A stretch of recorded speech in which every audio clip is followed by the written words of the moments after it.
Let's talk about Justin Fields and the New York Jets. The New York Jets are entering a brand new era with Aaron Glenn, their brand new head coach, and Darren, their brand new general manager. And hopefully, this administration can be more successful than Joe Douglas and Robert Saleh. When we go back and we look at the New York Jets last season with Aaron Rodgers, it was completely terrible. They made a trade to bring in Devontae Adams. They fired Robert Saleh.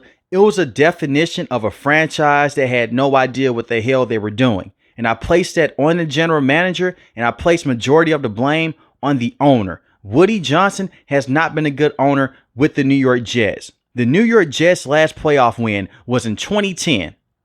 Their last winning season was in 2015. That is how bad this organization has been over the last decade. And when I look at Justin Fields, this is a very pivotal year in his career.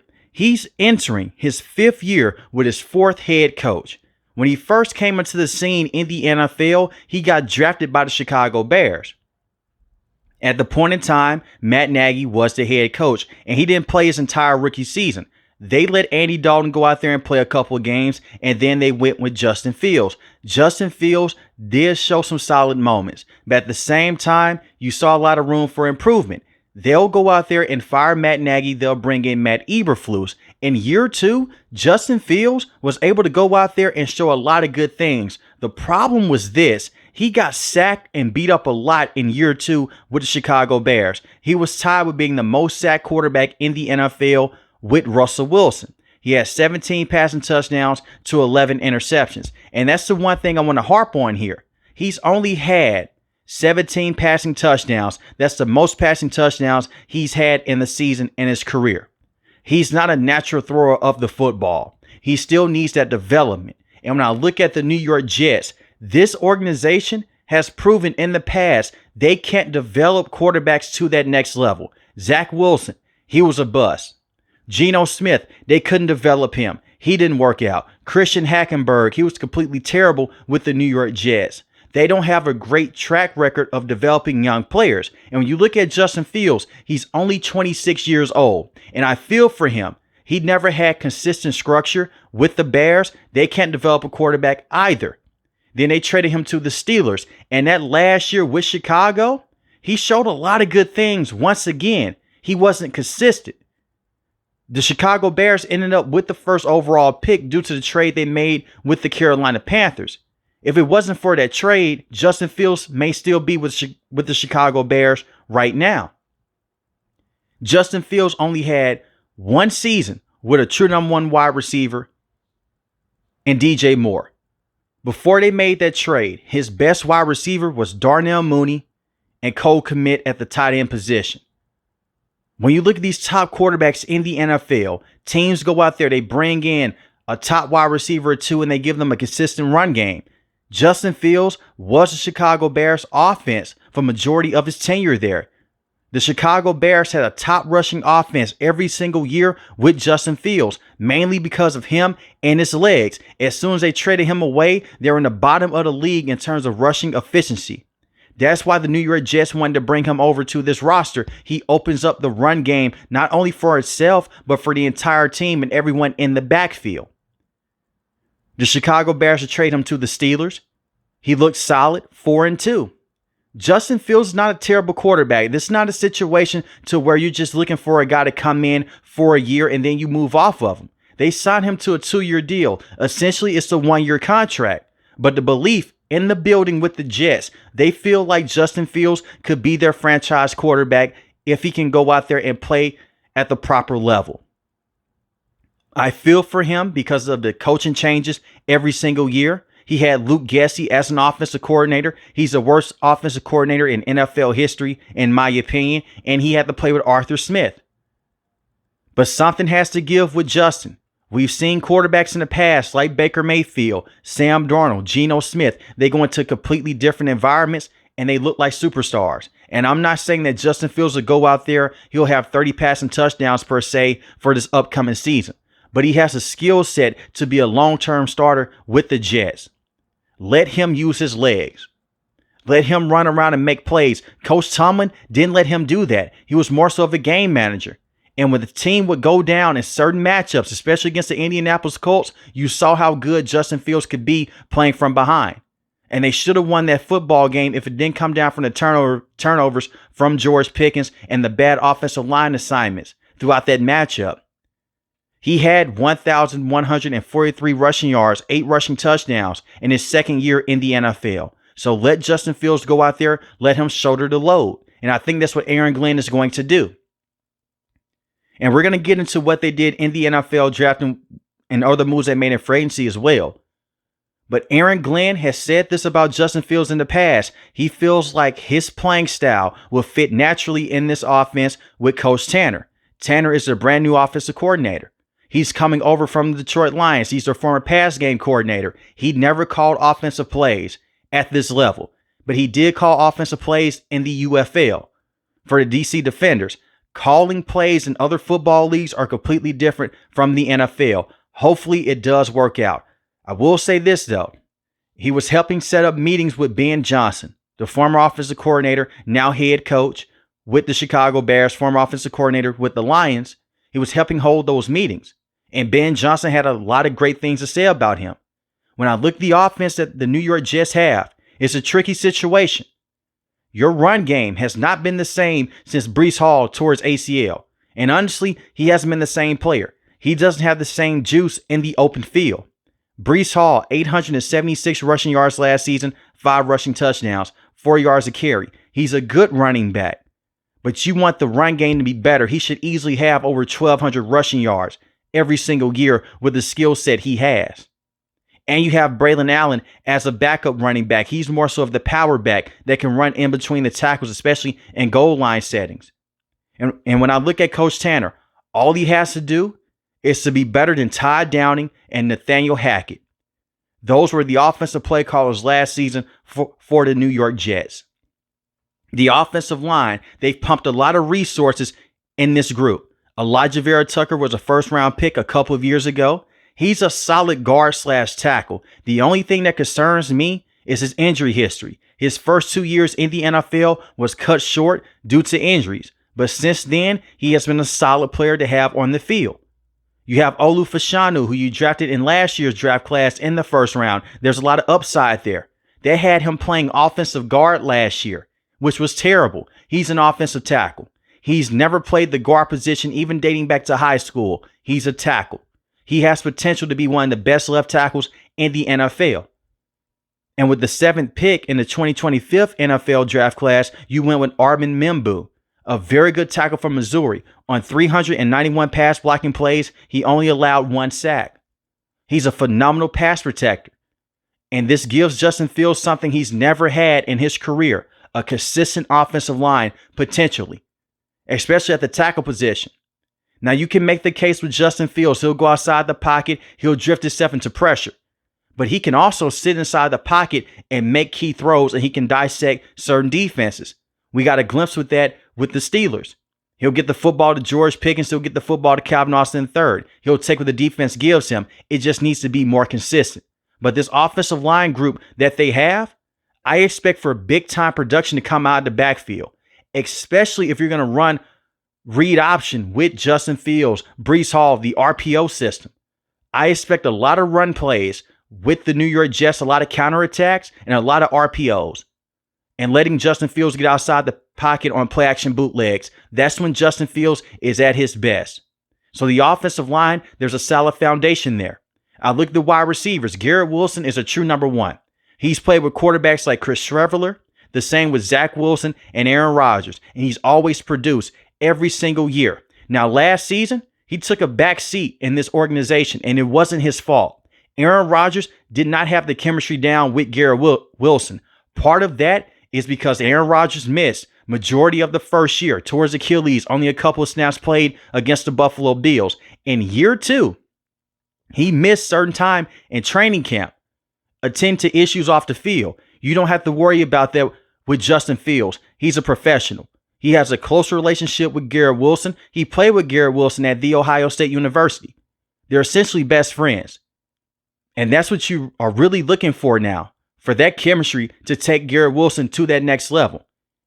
Even though Garrett Wilson has put up great numbers with the New York Jets, considering the bad quarterback play, you're still leaving a lot on the table with him. You just need a consistent quarterback that can get him the football on a consistent basis. But Garrett Wilson, he's awesome. He's easily the best wide receiver that they have. Behind him, it's a lot of question marks. They do have Allen Lazard. Allen Lazard last year, only 530 receiving yards, 6 receiving touchdowns. He did average 14 yards a catch. Allen Lazard has been very lackluster so far with the Jets. A report came out a couple of years ago before they made the trade to bring in Aaron Rodgers. They're going to try to go out there and sign him anyway. He's an okay number 2 wide receiver, but I can easily see someone else overtaking him for this spot. If you remember, in year 1, it was tough for him to find snaps on the field. He was dropping a lot of passes. He was running the wrong routes. They need him to be fully invested. He's not a terrible football player, but I don't look at him as a bona fide number 2 playing alongside Garrett Wilson. So that's a question mark there with Allen Lazard. They did sign Josh Reynolds. Josh Reynolds at this point is just a solid veteran to have around. I'm more so excited for Malachi Corley, and also the same with Arian Smith. Now, Malachi Corley, you selected him last year in the NFL draft. Didn't play much last year. He did have a solid game against the Houston Texans. He dropped the football before he crossed the red zone. A lot of analysts were comparing him to Deebo Samuel, playing inside the slot. Get him the football in jet sweep situations, put him in the backfield. They need him to develop to the next level, but he could be a solid number 2, solid number 3 wide receiver playing alongside Garrett Wilson. Arian Smith from Georgia, you selected him with the 110th pick. 48 catches, 817 receiving yards, 4 receiving touchdowns. He averaged 17 yards a catch.